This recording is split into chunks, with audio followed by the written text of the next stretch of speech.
La ilaha illallah, Allahu akbar, Allahu akbar, walillahil hamd. Allahu akbar, Alhamdulillah. Inna Allah yaghfiru dhunuba jami'a. Jangan berputus asa dari rahmat Allah. Sesungguhnya Allah mengampuni dosa-dosa semuanya. Tuan-tuan dan puan yang dirahmati oleh Allah, Allah telah mengisytiharkan bahawa Dia akan mengampuni dosa kita semua. Dia akan membuka pintu pengampunan dosa bagi hamba-hambanya yang telah melampaui batas. Cuma perlu kembali kepadanya, itu sahaja.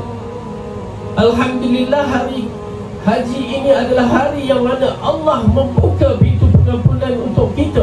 Bukan hari haji saja, semua hari. Sehingga kan 1/3 akhir malam Allah menjadikan waktu terbaik untuk kita kembali kepadanya.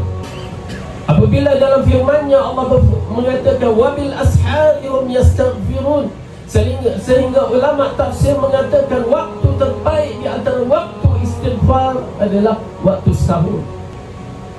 Waktu 1/3 akhir malam apabila dikaitkan dengan hadis, lalu Allah mengisytiharkan siapa yang datang kepadaku, meminta kepadaku, aku akan mengabulkannya.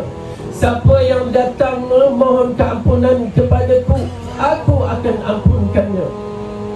Dalam hadis yang lain Allah berfirman, hadis kursi, ya ibadi, wahai hamba-hambaku, jika kamu datang dengan dosa-dosa sebanyak sepenuh langit dan bumi, dalam riwayat mengatakan sehingga ke kaki langit sekalipun, kamu datang memohon pengampunan kepadaku, aku akan ampunkan kamu.